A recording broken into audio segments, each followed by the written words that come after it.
Postar uma foto com o mozão naquela praia paradisíaca ou do jantar romântico naquele restaurante incrível. Em tempos de internet, nós somos tentados constantemente a exibir as nossas relações amorosas.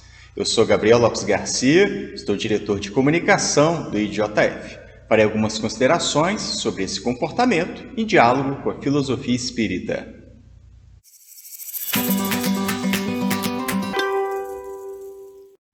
As novas tecnologias da informação e da comunicação oferecem ferramentas variadas para esse exibicionismo. Temos o Facebook, tem Instagram, tem gente que transmite os encontros amorosos pela internet, tem site que inventa um namoro para que a pessoa possa exibir virtualmente para os seus amigos. Nós temos pessoas gravando declarações amorosas, gente que faz flash mob e por aí vai. É interessante observar como que historicamente nós chegamos até este ponto. E aí nós precisamos recorrer a um psicanalista do século passado que percebeu como que a sociedade estava se modificando e os impactos disso nas relações amorosas. Eric Fromm foi um influente pensador do século XX. O seu livro clássico A Arte de Amar serve de base filosófica para as reflexões deste vídeo. Ele percebeu com bastante clareza essa mudança que estava acontecendo na sociedade, na relação das pessoas com o consumo, para desaguar então nisso que a gente chama da sociedade do consumo, que é bastante caracterizada pelo consumismo, a aquisição em excesso. Esse apetite da compra é bastante incentivado nas pessoas e aí muitas vezes os programas prediletos é ficar observando as vitrines e aí fazendo aquisições, seja à vista, seja a prazo. Todo mundo então passa a ficar mediado por essas relações mercantis. Naturalmente, então, isso acabou gerando consequências no tratamento das próprias pessoas umas com as outras. Para o homem, uma mulher atraente, e para a mulher, um homem atraente, eis o lucro a obter. Atraente vem a significar, normalmente, um bom fardo de qualidades que sejam populares e muito procuradas no mercado da personalidade.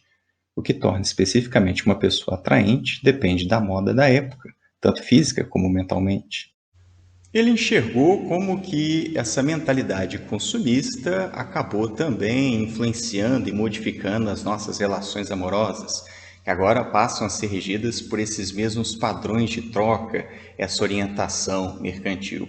Então, muitas vezes as pessoas saem em busca de parcerias amorosas, baseados nessa ideia de encontrar um objeto disponível no mercado que seja bastante atraente, que atenda às suas necessidades desse consumo amoroso.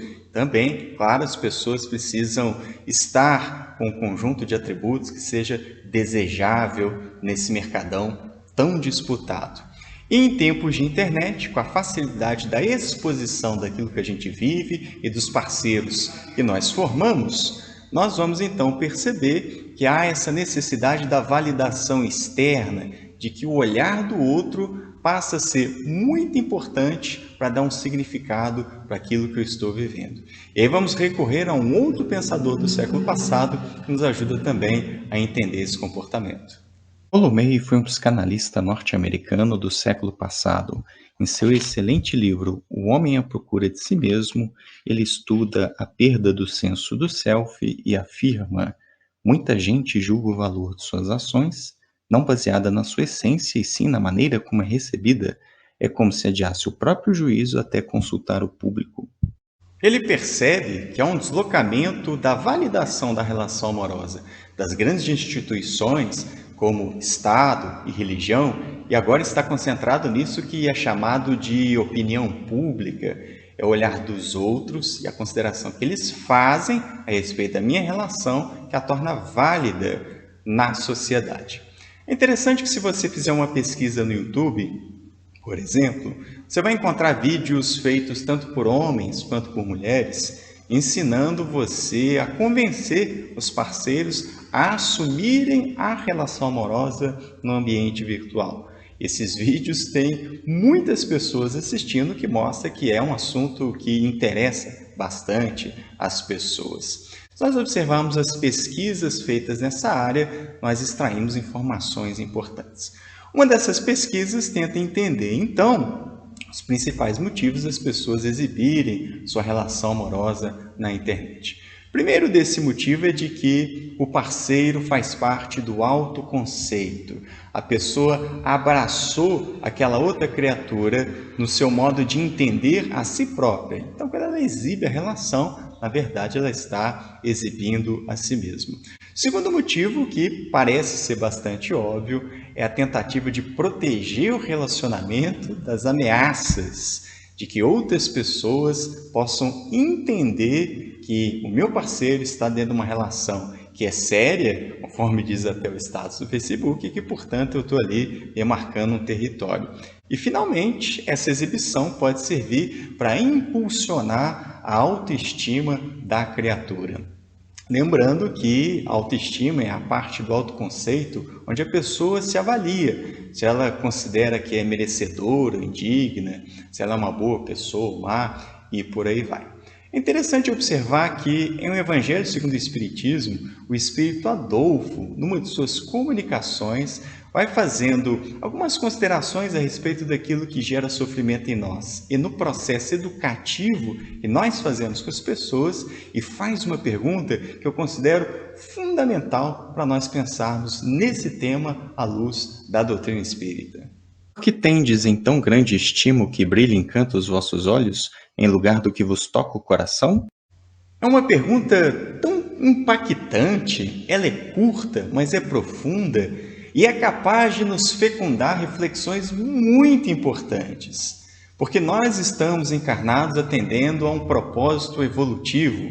Estamos aqui vivendo temporariamente as experiências desse corpo a fim de progredirmos espiritualmente. Ora, tudo aquilo que nos incentiva a vaidade e o orgulho, que é uma grande chaga da humanidade, é alguma coisa que atrapalha o nosso progresso. Então nós deixamos de focar naquilo que é essencial para as nossas vidas, inclusive para as nossas próprias relações, estamos mais preocupados em criar um encantamento visual, imaginativo para as outras pessoas. Então nós estamos preocupados mais em compartilhar esses momentos, essas relações para ganhar as curtidas, do que vivê-las efetivamente. Então, além de gerar ou incentivar o nosso orgulho, existe um outro problema, porque a gente pode criar uma distinção entre aquilo que nós apresentamos para os outros e aquilo que de fato nós vivemos. E aí temos mais uma reflexão do Evangelho segundo o Espiritismo. Vejam só. Quantas uniões infelizes, porque resultaram dos cálculos do interesse ou da vaidade, nada tendo com isso o coração. Essa é uma consideração muito importante, porque nós estamos mais preocupados em atender a nossa vaidade do que em viver de fato a nossa vida de acordo com aquilo que pensamos e sentimos. Isso é um fator adicional de sofrimento. Nós ficamos condicionados à maneira como os outros nos percebem e fazemos esforços de viver para isso. E aí vamos atendendo a nossa vaidade, mas não as nossas necessidades evolutivas reais. Vivemos em relacionamentos que são superficiais, são muito bons para serem exibidos na internet, mas que não constroem nada de substancial para os envolvidos. A psicologia também estuda aquilo que é chamado de gerenciamento de impressão.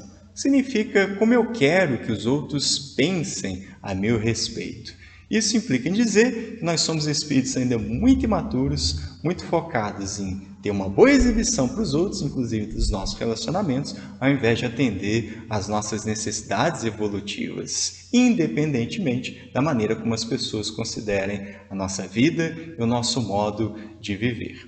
Além disso, nós fazemos muita confusão entre os sentimentos. Esse é outro fator que gera sofrimento em nossas vidas. Vejamos o que o Espírito Hamed tem a nos dizer a esse respeito. Não se trata de amor quando há paixão pela ostentação ou aparência. O que ocorre é exibicionismo ou narcisismo. Nós estamos muito ligados a uma ideia de felicidade baseada na comparação social. Comparar o que acontece nas nossas vidas com a vida das outras pessoas. Então, se a gente abrir o Instagram de certas criaturas, são relacionamentos perfeitos com pessoas sempre incríveis, absurdamente felizes em locais maravilhosas. E isso, claro, é apenas uma imagem. Provavelmente não corresponde à realidade daquelas pessoas. Então, para nós amadurecermos espiritualmente, é preciso nos concentrarmos de fato naquilo que sentimos, que está em nossa intimidade, saber fazer essas diferenças para que a gente possa se lançar em relacionamentos mais atentos, em que aquilo nos ajude a nos construirmos enquanto pessoas melhores, do que uma necessidade de exibir isso para o aplauso das outras pessoas. E isso é conseguido através do autoexame, de a gente se observar em todas as situações, tentando entender o que a gente faz e por que a gente faz ou deixa de fazer alguma coisa. Muita observação no nosso mundo interior com as nossas intenções. São algumas reflexões, espero que seja útil para você. Se gostou, curte, compartilha com os amigos. Se você é novo aqui no canal, aproveita e te inscreve. Ativa o sininho das notificações, você vai ficar por dentro de tudo que nós produzimos. Publicamos vídeo toda terça-feira às 11 horas, fazemos uma live toda quinta-feira às 20 horas. É isso, pessoal. Forte abraço, até a próxima.